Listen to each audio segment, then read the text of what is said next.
Hi, Art-Alchemy friends.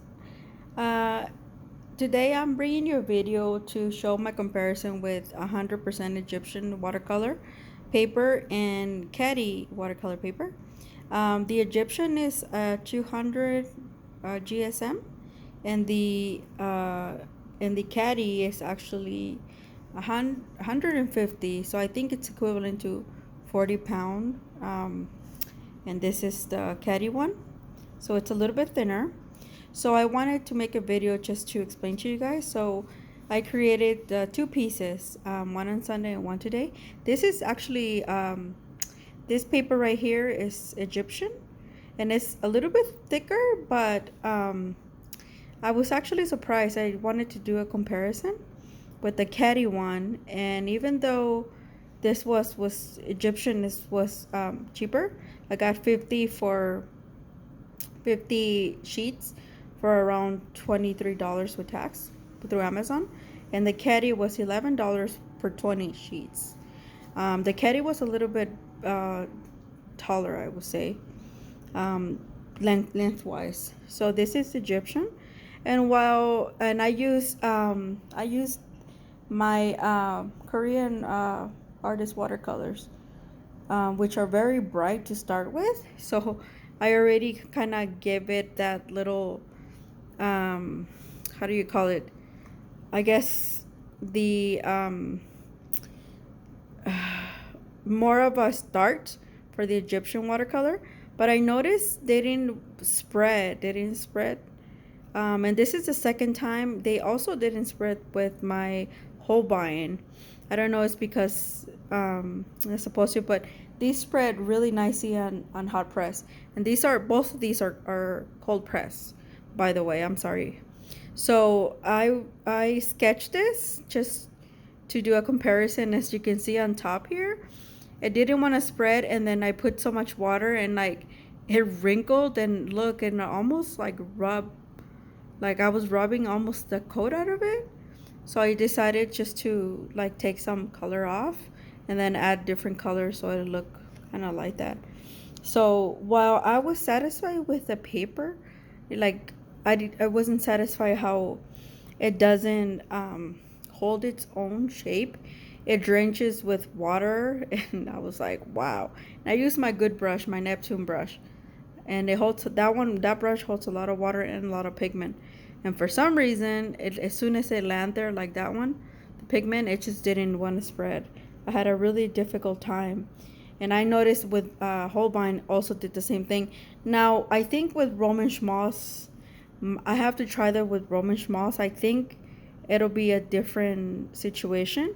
But either way, like, look, you could see through the back of so much water that I wanted. And this one has no marker, no waterproof marker, none of that. It's like all watercolor and just in water. And a little bit of pencil, but you can't really see it. It's supposed to be peaches, but I don't know. I think I did them too small. And I did it for the purpose of like comparison. And I actually used this palette, and also when I did the artist tape. Now, granted, my artist tape is kind of strong, but it took that edge and it took a little bit of this edge. And this is the Egyptian one. Now, the Caddy one, look, this I actually did not sketch it. I just freehanded on Sunday with Roman schmaltz, and look how bright that is. So pretty. I was really happy how this paper worked, and even though I actually use water proof marker on here, and look, you can't really see it. It didn't walk through. It felt like I drenched it, like I really did, like especially up here to get all those colors, because I don't like to mix on my palette. I like to mix on my paper. So oh my god, they mixed beautifully. I was so pleased, and it actually like they spread really well on here. It almost like gave me the vibe of Paul Rubens hot pressed. So yeah, and like I said, I was so surprised. So I'm really happy with the Caddy. It's everything that people told me, and it's actually more bendy. And as you can see, it didn't really, how should I say it? Let me take this off so you can see it on the palette. It really didn't buckle or anything. It did just a little bit, but it's like that's no problem. You know, you could easily. I haven't put it on top of I haven't put anything on top because I'm sure it'll bend right back.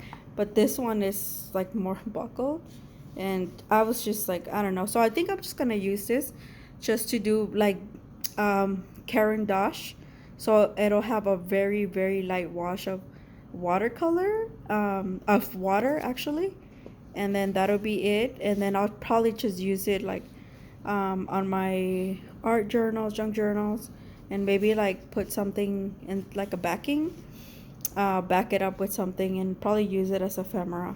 But this one is definitely Caddy takes the win. I'm really happy with Caddy.